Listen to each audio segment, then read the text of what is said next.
విడిచిపెట్టాలి. విడిచిపెట్టిన దాని జోలికి మరలా పోకూడదు. పోయేదాని పేరు ఏమంటారో తెలుసా? కుక్క అంటారు.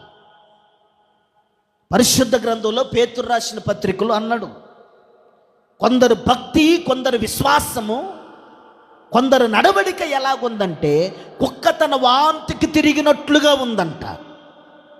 అది కక్కునిద్ది, మరలా తన వాంతిని తానే స్వీకరించింది. అంటే అది విడిచిపెట్టట్లేదు.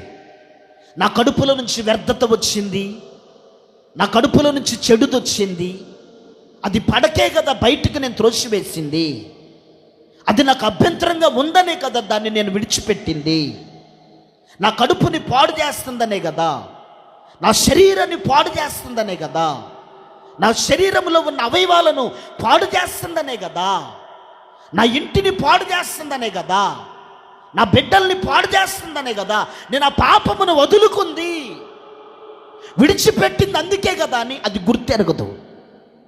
కక్కిన దగ్గరికే వెళ్ళి తన వాంతుని మరలా తను స్వీకరించినట్లుగా ఈ రోజుల్లో చాలామంది విశ్వాసులు కక్కిన వాంతి దగ్గరికి వెళ్ళి మరలా వాసన చూస్తున్నారు. విడిచిపెట్టినట్లుగానే విడిచిపెడుతున్నారు. త్రాగుడు మానినట్లుగానే మానుతున్నారు. బూతులు మానినట్లుగానే మానుతున్నారు. సినిమాలు చూడనట్లుగానే చూస్తున్నారు.